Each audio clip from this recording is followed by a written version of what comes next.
ஒரு குழந்தை முதல் அம்மான்னு சொல்றப்போ அந்த அம்மாவுக்கு ஒரு சிலிர்ப்பு ஒன்று வரும் பாருங்க.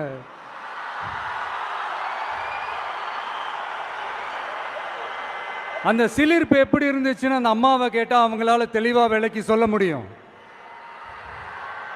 ஆனால் அந்த உணர்வு எப்படி இருந்துச்சுன்னு அந்த குழந்தைய கேட்டால் அந்த குழந்தை எப்படிங்க சொல்லும்? முதல்ல அந்த குழந்தைக்கு எப்படி சொல்ல தெரியும்? குழந்தைகிட்ட எதை கேட்டாலும் பால் வாசம் மாறாத வாயோட மடலை தவழ வெள்ளந்தியா சிரிக்க மட்டும்தானே தெரியும். அது உணர்ந்து அந்த சிலிர்ப்பை சிலாகிச்சு வார்த்தையில சொல்றதுக்கு அந்த குழந்தைக்கு தெரியாதுல்ல.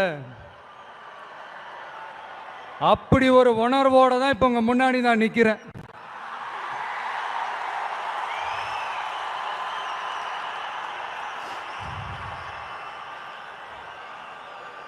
ஆனா அதே நேரத்தில் அம்மா கிட்ட கூட தன்னோட உணர்வை சொல்ல தெரியாம சிரிக்கிற அந்த குழந்தைக்கு முன்னால ஒரு பாம்பு வந்து படம் எடுக்குதுன்னு வைங்களேன், என்ன நடக்கும்? யார் முன்னாடி அப்படி ஒரு பாம்பு வந்து நின்னாலும் அலர் அடிச்சுட்டு ஓடுவாங்க. பாம்பை கண்டா படையை நடுங்கும்னு ஒரு பழமொழியே இருக்கு. ஆனா அந்த குழந்தை என்ன செய்யும் தெரியுமா? தன்னோட அம்மாவை பார்த்து சிரிச்சு அதே சிரிப்போட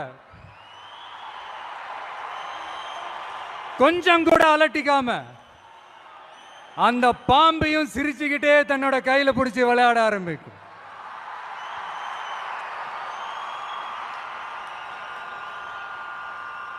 அப்ப அந்த குழந்தைக்கு பாம்பை கண்டா பயம் இல்லையான்னு ஒரு கேள்வியும் வரும்.